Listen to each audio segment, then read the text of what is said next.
For decades, we've pretty much only been told one story about cancer.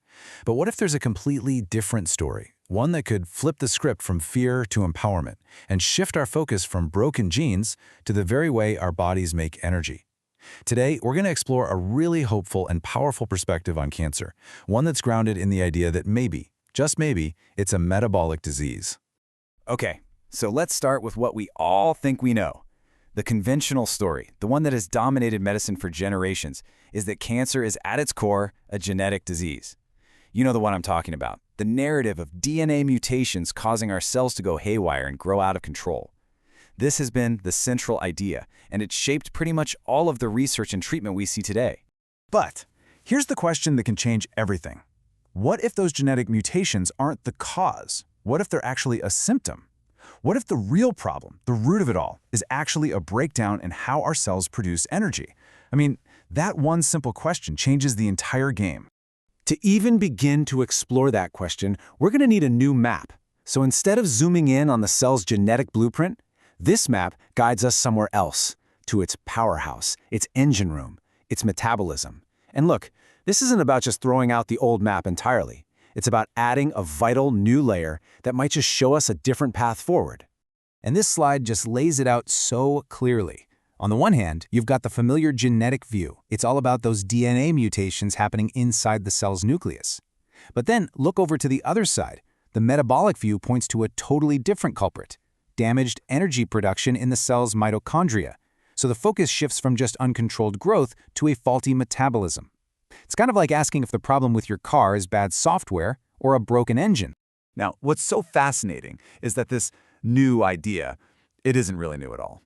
Way back in the 1920s, a Nobel Prize winner, Dr. Otto Warburg, noticed something really peculiar about cancer cells. He saw that they have this insane appetite for sugar, and they use this very primitive, inefficient way to get energy from it, a process called fermentation.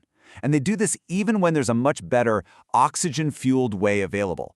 This was a huge clue that just kind of got lost for decades. So what does that even mean, right? If cancer cells are using energy differently, where does that lead us? Well, it points us directly to the mitochondria. We usually think of them as just these simple little powerhouses, but they are so much more than that. They're the command centers for a cell's health, its growth, and even for telling it when it's time to die. So it makes sense that when the command center is damaged, the whole cell can go haywire. This slide really breaks down that chain reaction. Think about it like a power plant that runs an entire city. First, the plant gets damaged, right? So it can't produce enough energy. That power shortage then leads to all sorts of other problems, like blackouts and communication breakdowns, and it's only then, as a final consequence, that we see the city itself start to fall apart. From this perspective, the genetic damage is the end of the chain, not the beginning. This whole metabolic idea can feel so new, so revolutionary. But as we just saw with Dr. Warburg, its roots go way back. We're not just looking at brand new science here. We're actually rediscovering forgotten wisdom. And that wisdom is offering a profound sense of hope today. And check out this timeline of these absolute pioneers who just saw things differently. What they all had in common was that they looked beyond just the genes and focused on the body's own incredible ability to heal. So after Warburg in the 20s, you get Dr. Royal Rife in the 30s, who believed certain frequencies could actually disrupt and destroy harmful cells. Then in the 50s, you have Dr. Johanna Budwig, a brilliant biochemist who developed a diet specifically designed to repair cellular health. These were incredible minds, all charting a different course. So, you might be asking yourself, if these ideas were so powerful, why haven't I heard of these people? Well, the historical record shows that these pioneers often faced massive resistance. Their work was suppressed, in some cases their equipment was literally destroyed, and the whole focus of medical education shifted heavily towards pharmaceuticals. This pushed these more holistic and metabolic approaches to the very fringe. But you know what? Powerful ideas, they have a way of sticking around. And the potential of these ideas is just staggering. Consider this powerful claim from our source material about Dr. Budwig's work. A success rate of over 90%, even with patients that were considered terminal.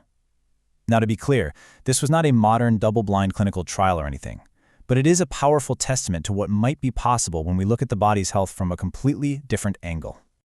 All right, so this is where it gets really practical, because this knowledge isn't just for a history lesson. It is all about empowerment. It's about shifting from theory to action and building what we're calling your warrior toolkit, so you can partner with your healthcare team and take a truly active role in your own health journey. Okay, tool number 1, and this is a big one, how you fuel your body. I mean, if cancer cells thrive on fermenting sugar, it just makes sense to create an environment where that fuel is scarce, right? Now, this isn't about some crazy restrictive diet, it's about a supportive one. Emphasizing whole plant-based foods gives your healthy cells the nutrients and antioxidants they need to thrive, while limiting the fuel source for the unhealthy ones. It's really about seeing nourishment as a strategy. All right, next in our toolkit, movement. And this is so much more than just exercise. Movement actually improves how efficiently your body uses oxygen, which is a huge part of a healthy metabolism. It helps manage stress, it boosts your immune system, and it maintains muscle mass, which is absolutely crucial.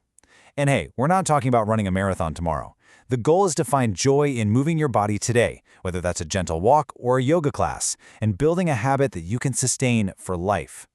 And tool number 3, and this one is so important, recognizes the undeniable power of the mind-body connection. Chronic stress isn't just in your head. It floods our bodies with hormones like cortisol, which can suppress the immune system and promote inflammation.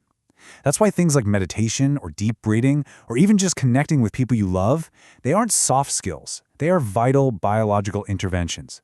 Calming your mind actually helps create an internal environment that supports healing on a cellular level. So, when you put all of this together, these tools, this new way of thinking, where does it all lead? Well, it's all part of a much larger journey.